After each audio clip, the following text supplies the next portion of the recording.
सभी को प्रणाम। आज 37 डे है मेरा यूट्यूब चैनल पे और आज मैं फिर एक सोशल अवेयरनेस का ही मुद्दा छेड़ूंगी कि देश में बहुत सारे कानून बन चुके हैं, पहले भी अब भी बन रहे हैं, अमेंडमेंट्स पे आते हैं और सभी के लिए कुछ न जब जिस तरीके की सिचुएशन होती है उस हिसाब से अमेंडमेंट आते हैं, नए कानून आते हैं और अब तो भारतीय न्याय संहिता भी आ गई है।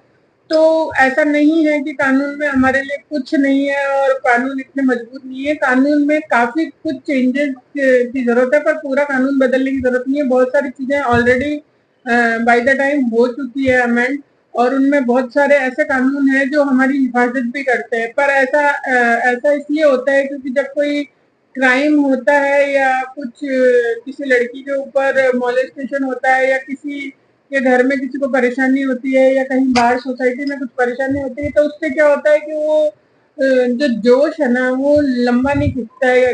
अब किसी को जिस दिन जैसा अग्रेशन होता है उस चीज का कि शिकायत करने गया है कोई आदमी और उसने वकील कर लिया है, केस कर लिया है, तो वो पूरी चीजें वकील के ऊपर ही डाल देते हैं। खुद उसको जिस चीज के आप केस कर रहे हो उसके ऊपर स्टडी नहीं करते हो ना।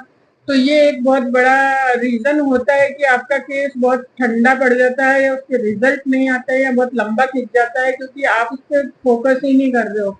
आपने जब तक वो चीजें आपको फील हो रही थी तब तक आपने जोश जोश में चीजें कर ली होती है और बाकी टाइम आपको ऐसा लगता है कि वो बर्डन लग। बहुत सारे केसेस में ऐसा होता है कि उनको फिर बाद में वो खुद का ही शिकायत बर्डन लगने लगता है। वो अपना नॉलेज गेन नहीं करते हैं लोग उस चीज में। यहाँ पे लड़कियों के लिए स्टॉकिंग के लिए भी एक है प्रावधान कि कोई लड़का लगातार किसी को स्टॉक कर रहा है और वो अनकंफर्टेबल हो रही है तो उसके लिए भी कानून है और वो शिकायत कर सकती है।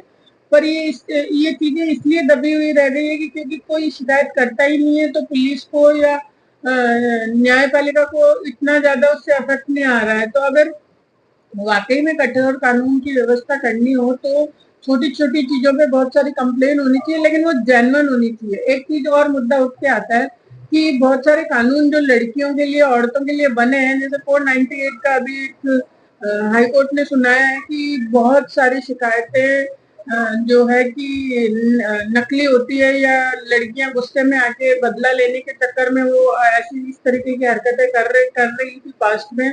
और बहुत सारी लेडीज इस चक्कर में अपने ससुराल वालों को या जिनके ऊपर भी केस करना है हस्बैंड को, उनके उनके खिलाफ सिर्फ मुद्दा बनाने के लिए, उनको ह्यूमिलेट करने के लिए या उनसे रिवेंज लेने के लिए भी ये सब चीजें कर रही थी। तो ऐसा ज्यादातर होता है। ये कानून का फायदा कानून तोड़ने वाले ज्यादा उठाते हैं, क्योंकि वो डीप स्टडी कर लेते हैं कि ये अच्छा हुआ और उसमें से लूप होल निकाल के वो अपने फायदे की चीज बना के और उसको यूज करके दूसरे को परेशान करके रख देते हैं।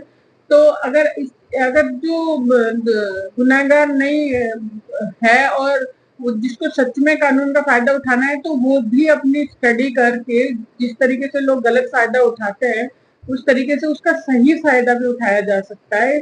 बहुत सारे कानून हैं जो हमारे लिए बने हैं, बस इतना है कि हमें उन जिसको जो तकलीफ है, पूरा कानून अगर नहीं पढ़ना है, किसी के पास टाइम नहीं है तो कोई पढ़ने की जरूरत नहीं है। वकील भी अपनी पढ़ाई के बाद एक ही तरीके का सब्जेक्ट चूज करता है और उसी पे स्टडी करता है। उसको भी कोई पूरे दुनिया जहान के कानून नहीं आते। तो वैसे ही एक ये होता है कि जो चीज हमारे ऊपर बीत रही है उसकी डीप स्टडी कर लो, क्योंकि ऑनलाइन सब कुछ मिलता है कि हमको ये परेशानी हुई है तो इसके लिए क्या क्या प्रावधान है, इसके लिए क्या क्या कानून है और हम क्या क्या एक्शन ले सकते हैं। और वो थोड़ा लंबा प्रोसेस होता है और अगर हम एक्शन लेते हैं तो हमें उसके ऊपर खड़े रहना चाहिए कि हाँ, चाहे जितनी लंबी खींचे लड़ाई मैं लड़ूंगी। इससे क्या होगा कि इससे ये होगा कि लोग यूज टू होते चले जाएंगे, न्यायपालिका भी यूज टू हो जाएगी, पुलिस भी यूज टू होगी और सोसाइटी भी यूज टू होगी। और छोटी छोटी कंप्लेनों पे जब एक्शन लिए जाएंगे तो बड़े जो एक्शन होते होते चले जाते हैं उनके ऊपर काफी हद तक लगाम लगेगी। ऐसे बोला जाता है ना कि बीमारी जब छोटी हो तभी उसका इलाज कर लिया जाए, तो फिर बड़ी होने पे वो हमको नुकसान भी ज्यादा पहुंचाती है हर तरीके से।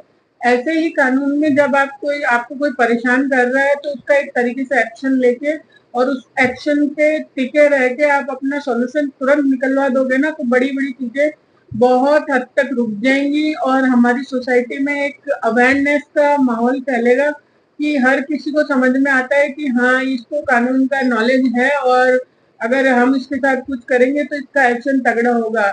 जो किसी के साथ क्राइम करता है ना तो वो भी अगले की मेंटलिटी और स्टेट ऑफ माइंड पढ़ के या समझ के ही उसके साथ जो चीजें की जाती है ताकि वो उस पे एक्शन ना ले पाए या उनको ऐसा लगता है कि ये क्या ही कर लेगा। तो इस तरीके की अवेयरनेस सोसाइटी में बहुत जरूरी है फैलनी। जो बेसिक नॉलेज है कानूनों का वो हर किसी को समझना चाहिए, और उन लोगों को तो जरूर समझना चाहिए जो जॉब पे है या जिनको स्टडी करनी है या जो कुछ फेस कर रहा है, तो वो तुरंत उस चीज की स्टडी करके उसके ऊपर एक्शन ले सकता है। तो काफी हद तक क्राइम को लिमिट किया जा सकता है, ऐसा मेरा मानना है। तो फिर हम आज इसी के साथ वीडियो को लंबा नहीं करेंगे और इस टॉपिक को आज के लिए यही समाप्त करेंगे। और जैसे जैसे मुझे लगेगा कि किस किस टॉपिक पे बात करनी है, तो मैं और भी इस तरीके के मुद्दे लाती रहूंगी और बोलती रहूंगी। Please subscribe my channel. Love you all. Tata, bye bye.